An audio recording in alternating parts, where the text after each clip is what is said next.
Just have a short prayer. Lord Father, we just lift up to you our hearing today. We are all workers in government. We ask, Lord, that we can lead by example, that we can put things in order, that this new building will be constructed, finished soon at the right cost, and that it will be something that the Filipino people, that DPWH Senate can be proud of. As we lift this up to you, please bless our discussions today. It's 5.7 when in fact it was 7 point Mr. something. Chairman, Listen to Can me we first. just go back? Listen to me first. Magkano yung total? Listen to me first, Senator Ang Nancy. problema I'm kasi, still Mr. the chair. Chairman. No, ang problema sa iyo, you keep going around saying, gusto ko makausap si Alan, gusto ko makausap si Cheese. Nagkita pa tayo sa party, may cellphone, hindi mo naman kami kinakausap, tapos manggugulo ka ngayon sa hearing.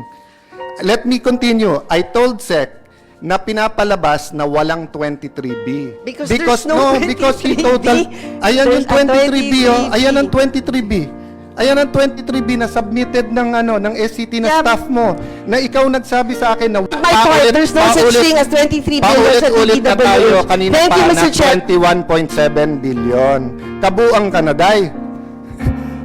Tapusin natin na maayos to. Senado to ng Pilipinas, hindi to palengke. Tulungan nyo kami, ma'am. Ngayon, kung mali ako, at kulang pa pala tong 800 million sa security, kulang pa pala tong 1.6 million sa facade, edi i-correct nyo ako.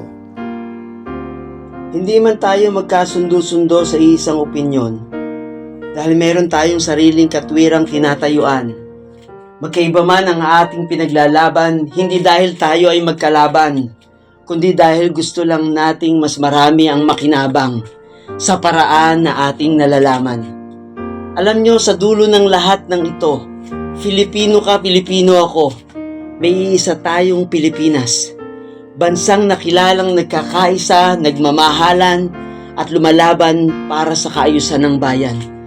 Magiging maayos tayo. Magiging maayos ang bansang ito. Dahil dito sa Pilipinas, may Diyos tayong higit na inuuna at pinakikinggan.